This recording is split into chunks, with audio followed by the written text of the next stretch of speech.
৯১ বছর বয়সী একজন বৃদ্ধা বাড়িতে একদম একা থাকেন।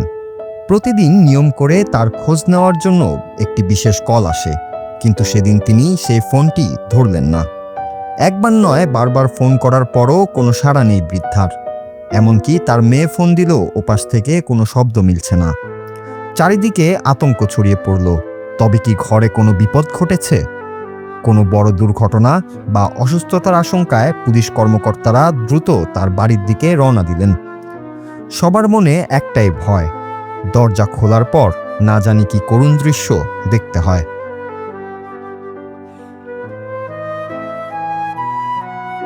যুক্তরাষ্ট্রের ওহাইও অঙ্গরাজ্যের ওয়েস্ট লেকের এই ঘটনাটি শুরু হয়েছিল মূলত পুলিশের একটি বিশেষ ওয়েলফেয়ার চেক প্রোগ্রাম থেকে। সেখানকার প্রবীণ নাগরিকরা একা থাকলেও তারা সুরক্ষিত কিনা তা নিশ্চিত করতে প্রতিদিন একটি স্বয়ংক্রিয় কল পাঠানো হয়।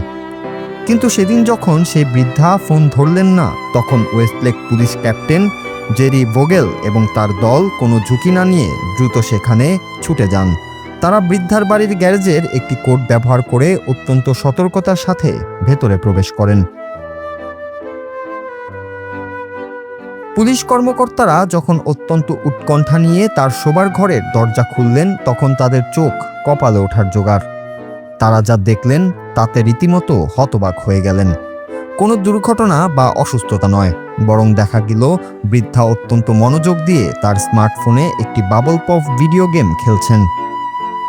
তিনি নিজের আগের হাই স্কোর ভাঙার নেশায় এবং গেমের পরবর্তী লেভেলে যাওয়ার চেষ্টায় এতটাই বুঝছিলেন যে বাইরের কোনো কল বা সাইরেনের শব্দই তার কানে পৌঁছায়নি। কর্মকর্তাদের দেখে তিনি যেমন অবাক হলেন, তেমনি পুলিশ সদস্যরাও এমন দৃশ্য দেখে নিজেদের হাসি চেপে রাখতে পারলেন না।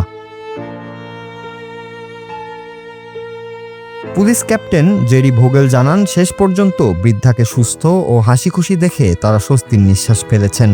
ওই বৃদ্ধা নিজের প্রিয় গেমের প্রতি এতটাই অনুরাগী ছিলেন যে জাগতিক সবকিছু ভুলে গিয়েছিলেন। হাস্যকর এই ঘটনার পর পুলিশ এবং বৃদ্ধা উভয়ই একসাথে অনেকটা সময় হেসে পার করেন। এই ঘটনাটি যেমন হাস্যরস ভর্তি, তেমনি এটি আমাদের মনে করিয়ে দেয় যে বর্তমান যুগে ভিডিও গেম কেবল ছোটদের জন্য নয়, বরং প্রবীণদের একাকিত্ব কাটানোরও এক দারুণ মাধ্যম হয়ে দাঁড়িয়েছে। পুলিশ কর্মকর্তাদের ধন্যবাদ জানিয়ে বৃদ্ধা আবারও মন দিলেন তার সেই গেমের হাই স্কোর ভাঙার মিশনে।